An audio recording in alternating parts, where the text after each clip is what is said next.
BK dikenal memiliki sensitivitas yang tinggi atas apa yang terjadi di sekitar dan selalu update informasi. BK mengikuti arus informasi berita terkini dan memahami sikap apa yang perlu diambil, khususnya di masa krisis seperti ini. BK berperan membantu mengedukasi siswa agar terhindar dari ancaman virus menular COVID-19. BK bukanlah personil garda terdepan dalam hal medis, tapi BK mempunyai andil yang sangat penting. Bekerja di balik layar, proaktif memberikan edukasi life skill pada siswa untuk berpartisipasi dalam aksi pencegahan COVID-19 dengan beraktivitas sementara di rumah. Lebih detail, akan kita bahas 9 peran BK dalam masa pandemi COVID-19. Peran yang pertama adalah mengedukasi siswa melalui layanan informasi. Penting bagi guru BK untuk bisa meng-create redaksi yang kreatif dan mendesain infografis informasi. Kenapa menjadi penting? Karena sasaran kita adalah siswa, bukan sekedar ditujukan kepada mereka, tapi pesannya harus bisa mereka resapi dengan seksama. Tipikal mereka adalah menyukai hal-hal yang kreatif dan menarik secara visual, sehingga merangsang mereka untuk menyimak dengan penuh ketertarikan hingga mereka mengikuti arahan dan informasi tersebut. Setelah aspek tersebut dipenuhi, langkah selanjutnya adalah dengan membagikan ke WhatsApp group misalkan, atau WhatsApp siswa, atau orang tua siswa, agar mudah distribusinya. Bisa kita gunakan juga platform lainnya seperti Facebook, Instagram, bahkan menulis di artikel majalah atau koran. Lebih bagus lagi apabila bisa dibantu radio atau televisi lokal, agar lebih masif dampaknya.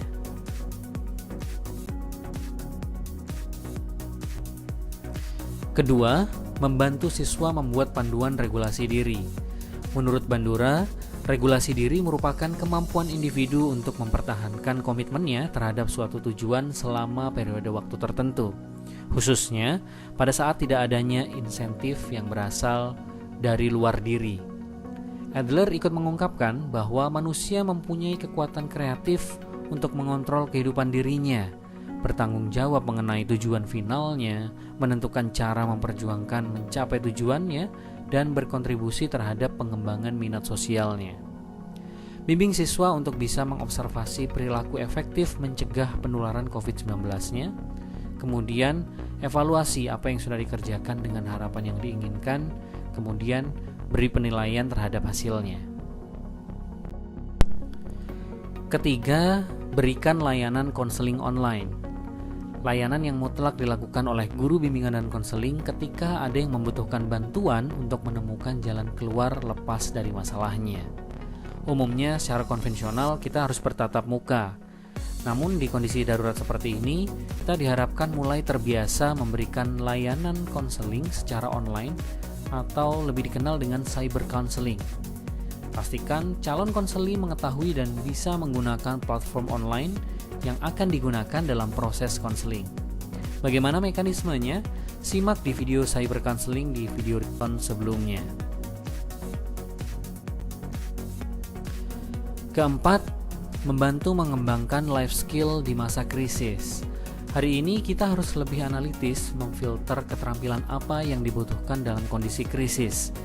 Tidak hanya berfokus pada sosialisasi beraktivitas di rumah saja, namun mengajak siswa lebih kritis membangun keterampilan yang dibutuhkan saat momen darurat muncul. Artinya, kita sebagai konselor cukup peka memberikan langkah kuratif yang konkret dan menyiapkan siswa secara preventif agar mampu mengantisipasi kondisi kritis lainnya.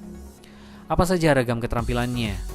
Bisa bentuk berpikir positif, regulasi diri, keterampilan asertif, dan lain-lain.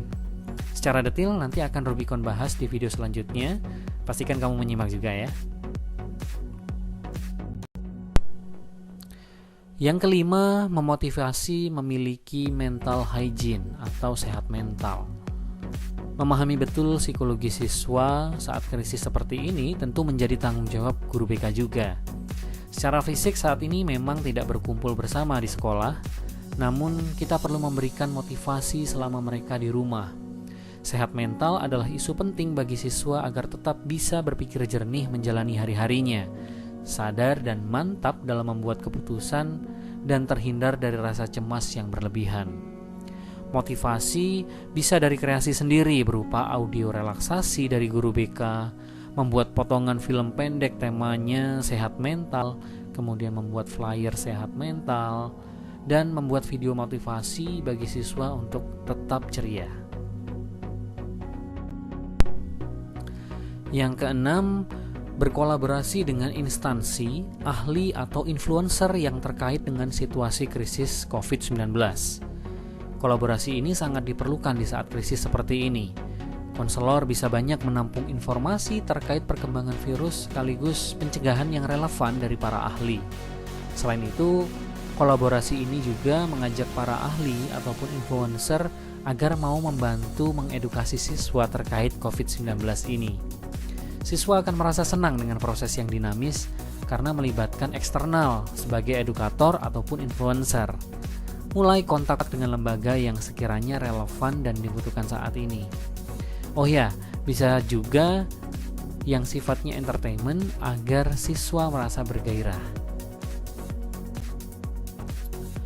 Yang ketujuh, membangun aktivitas diskusi online dengan siswa. Kegiatan informatif satu arah yang dilakukan terus-menerus mampu menimbulkan kejenuhan. Daya tahan menyimak mulai menurun ketika mereka tidak dilibatkan untuk berinteraksi aktif. Mulai berikan layanan informasi yang bisa memicu diskusi. Ketika mereka diajak untuk mengajukan gagasan, mempresentasikan idenya, menceritakan pengalamannya, maka eksistensinya di komunitas kelas akan terbangun kembali layaknya berada di situasi normal tanpa physical distancing.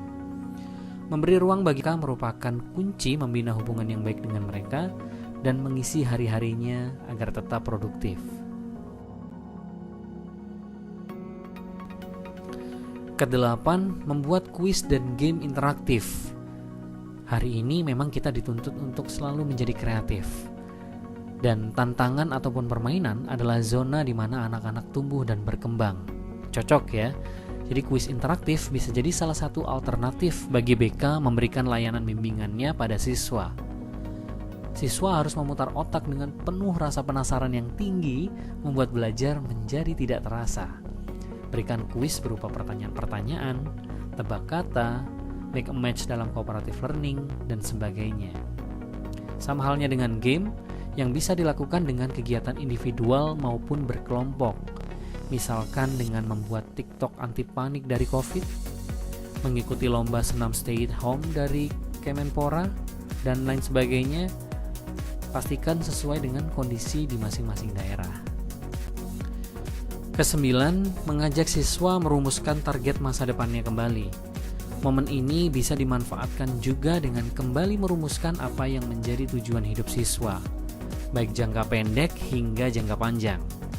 Fungsinya bukan hanya sebagai pengalihan fokus terhadap kecemasan COVID-19, tapi lebih dalam lagi. Hal ini mampu membuat siswa menata kembali goal sebenarnya, termasuk langkah nyata yang mereka lakukan untuk mencapainya. Banyak waktu luang merupakan kesempatan merefleksikan kembali target-target hidup mereka.